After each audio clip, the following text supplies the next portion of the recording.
In this video, we will talk about Team Sukazi and what he says about his coach, Ramovic, being linked with Kaizer Chiefs. We're also going to talk about what his coach has said about Kaizer Chiefs, which makes us go hint, hint, nudge, nudge. We're also going to talk about why Siyabonga Sangweni did not end up signing for Kaizer Chiefs.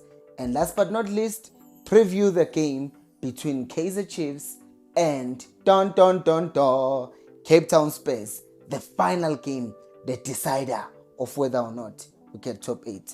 Hello and welcome to Khosi Nation Fan TV. I am Pelo, I am your host, and this is where fans meet and talk about Kaizer Chiefs. Khosi Football Club. Siyabonga Sangweni says that Kaizer Chiefs wanted to pay him, well, not pay him, give him 200 for a stipend, like not even a salary, when he was part of the development of Kaizer Chiefs, sort of, kind of.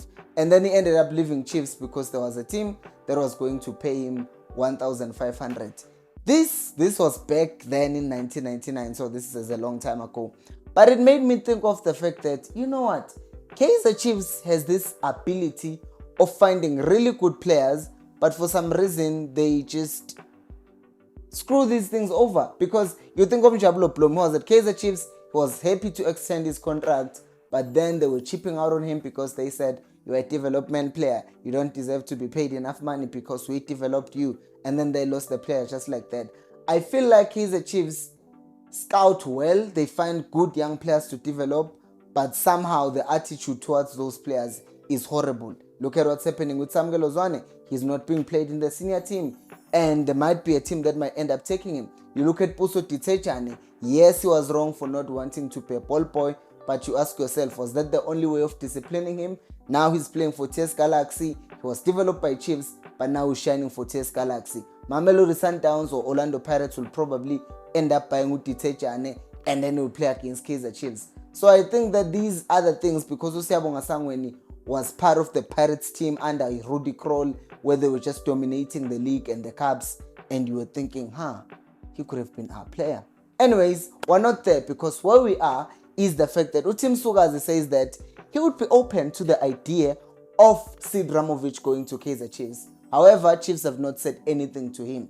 He says that he wants the strongest possible Kaizer Chiefs because that's good for South African football. And if you agree with that, like the video right now.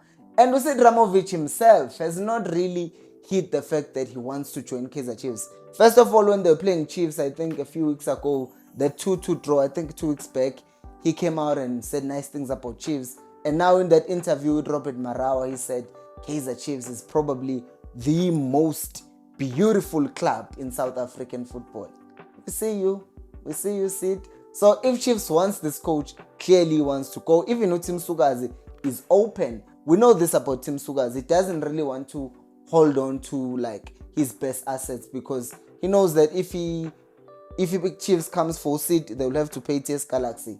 That's money for him. So Team Sukazi is a very good businessman in that regard. So we will see what happens there, but I will tell you now for free, it's highly unlikely that Kaizer Chiefs will end up signing with Ramovic because he has not won a cup, and we know that Chiefs need someone who is a proven winner at this moment in time. Subscribe to the channel if you're new, because now we are about to look at the numbers. Because we have Chippa United with 34 points with a goal difference of -2.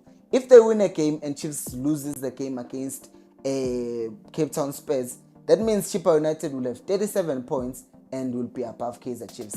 Even if Chiefs does draw, their goal difference, if they draw, let's say they draw, their goal difference remains at -3. Each Chippa United will have a goal difference if they win by 1-0 of -1, which means Chippa United would qualify. That's not our only problem though, because there's also Golden Arrows, who are 35 points and they're playing Amazulu. If they beat Amazulu, they have 38 points above Kaizer Chiefs if they do lose. Amazulu have 36 points with a goal difference of -4. So they are tied with Kaizer Chiefs. The only difference is that the goal difference is low. And they are playing Arrows. If they beat Arrows and they're 39 points and Chiefs doesn't win or they draw, we are not in the top 8. Once again, Polokwane City below Amazulu, -7 goal difference, 36 points. They are playing TS Galaxy. A very tired TS Galaxy because they're playing against Sundowns. and they had to put in a lot of effort. Which means in this game against Cape Town Spurs, Kaizer Chiefs cannot afford to do anything but win. Because if they don't win, then they are like, there's Cheaper, there's Arrows, there's Amazulu, there's Polokwane behind them. 4 teams who could just take the top, that final spot if Chiefs does not do anything about it.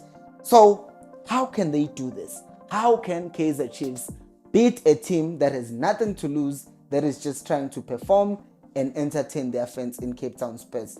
Well, I'll tell you how. Let's just go through the starting 11. If you start with the goalkeeper, I think the coach showed us in that game against Polokwane City that sometimes I think he doesn't think, because he was supposed to play Kune from the beginning of the game, and basically by playing Ukune, it was the game that he was being honored in, and the coach did not start him in that game. So don't think he was going to start him against Cape Town Spurs. I'll really be surprised. So I think he will still keep Vuma as a goalkeeper. I think he will keep Ukunika at right back, because even though Umfana Gazana Uyansen came in and played as a right back, he's not a right back, he's a winger, but they used him as a right back because they didn't have other options. And Solomons has a shoulder injury, Ufroslana has something in him injury-wise, so he's bringing back Ukunika to play at right back. He loves him in any case, so he's going to play him there. And then centre-back pairing, we're still going to see Msimangu Noti Tlokwe, and as a left back, he loves his Hlanti, and Uhlanti Vele will come back and play that position. Midfield, you know what annoys me? What annoys me, before I talk about my own starting 11 and my own approach of the game, is that the coach will still be scared of a possibility of Cape Town Spurs catching us and destroying us. So we'll still play Ukastillo no Stebe, because in the last game he played Ukastillo no Stebe because Umthetho has not been doing well, so he dropped him, which is good. But now he's going to play Castillo no Stebe. I would not be surprised if he brought back Umar, because we know that sometimes players disappear and then all of a sudden they come back. And Dusha Balala as a 10. And I would say that in the previous game, he benched Modi altogether and was nowhere near. Batu Silo was not effective. So I won't be surprised if he brings back Umodi to the left wing and he plays with Dupree on the right, and then he plays Uranga centrally. But is that really the best way of approaching the game? I think not, because I think we also, Mfundo Vilakazi, when he came on against that game when we were playing Amazulu, came on, the game changed. Came on against Polokwane City, the game changed. Just trust the boy. It's the last game of the league. Just play either Ukastillo or play Ustebe as a single holding midfielder, and have Umdusha Balala play alongside Mfundo Vilakazi. Okay, you wanna be cautious, I understand. Fine. Then play your Castillo and your Stebe as a double pivot yakona. I am against that, but fine, play them because you wanna play them. Play Ushabalala as a 10, but on the right, don't start to Sile, start Mfundo Vilakazi, and then play Uranga as a 9, and then play Dupree on the left. In that way, you will still have that combination of Mdusha Balala and Mfundo Vilakazi, because they play really well together. The problem is the rest of the players are passengers, because, well, not all of them, because Uranga now will have a player like Mfundo Vilakazi who can create chances for him, play the ball with Mdusha Balala, and then they can find a way of creating chances for Uranga. There's Dupree as well, who's going to be making runs into the box. But the rest of the team, passengers, which is why, personally, I would make one more change into the team.